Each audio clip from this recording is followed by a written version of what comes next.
Hi, I'm Andrew Peacock, and I'm sitting on my deck overlooking Conception Bay of the Atlantic Ocean. I can't think of a better place to be isolated. For all the discussion that's gone on about the recent pandemic, the one thing we haven't heard much about is how much worse this could have been. We're lucky that this wasn't caused by a much more dangerous virus. Back in 2019, before anyone heard of COVID-19, I wrote a novel called Out of the Mainland, and the idea of that story is that a much more dangerous virus, a filovirus, and that's the family of viruses that includes Ebola, causes an epidemic. The story centers on a young man who works in a lab animal facility in Ottawa, very much like a place that I worked in when I was a young student. Now, in reality, it's hard for us to know where these kinds of diseases come. Of course, in fiction, we can know exactly what happened.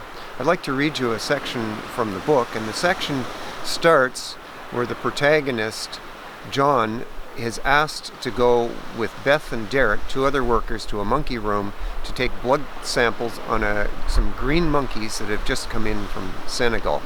In the process of doing this sampling, one of the monkeys gets away and starts running around the room. The space above the cages was enough for the monkey to build up some speed, and she started a clockwise course around the room. At each door space, she would leap from the cage top and grab onto the door closer to swing to the next bank of cages. John and Beth cowered back to back in the center of the room. They both knew how fast these animals were and how potentially deadly they could be if they ever bit someone. Derek put his hands on his hips and slowly spun around, following the monkey's path. Shit, the boss is going to be upset when he hears about this. Maybe it'd be best if he doesn't hear anything. What do you think?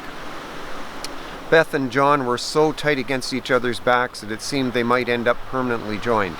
It never occurred to John that there was any pleasantness in being so close to Beth. Both of them silently nodded. Well, I guess I'm going to have to fix this. John and Beth were horrified to see Derek leave the room just as the monkey was at the farthest point from his door. Their first reaction was that he had abandoned them to the dangers of this hurtling primate. They remained frozen in place for what seemed like an hour before Derek came back in carrying a broom. "All right, you little bugger, let's see what you think of this." Derek placed the broom over his shoulders and, standing in front of the door, faced the direction of the monkey's travel. When the animal leapt into the door space, Derek swung for the bleachers. His timing was a little off, and he only brushed the golden end of the monkey's tail. The second time around, Derek's technique has improved greatly. His timing and placement resulted in the broom catching the monkey square in the middle of her abdomen, just as she reached out for the door closer. The animal tumbled backwards and slammed heavily into the side of the cage she'd just jumped from. There was a loud, hollow crack from her head hitting solid metal. The other monkeys in the room let out a collective cry of horror and went silent. "Oh shit, I think I've killed her. This is going to be big trouble. How about if we just stick her back in the cage and say we found her like this when we came into the room?" John knew that there would be a careful post-mortem done on any animal that had died in the facility, and the head trauma would be obvious to any trained observer. He didn't answer, but remained riveted to his spot in the center of the room. Beth moved over beside Derek, and the two of them knelt down over the prostrate animal. "The poor little girl. She was just scared. You shouldn't have hit her so hard with the broom." As she spoke, the monkey let out a little moan and circled its head like someone in a martial arts movie getting ready for a big fight. Beth and Derek moved in closer. It was obvious to John that the monkey was recovering, and he was just about to warn Derek and Beth to get away when the animal's eyes sprung open. The humans in the room all panicked. John froze. Beth and Derek both opened their mouths and screamed. At the same moment, the monkey sneezed. Now, as you can imagine, from there, things go downhill pretty fast, pretty badly.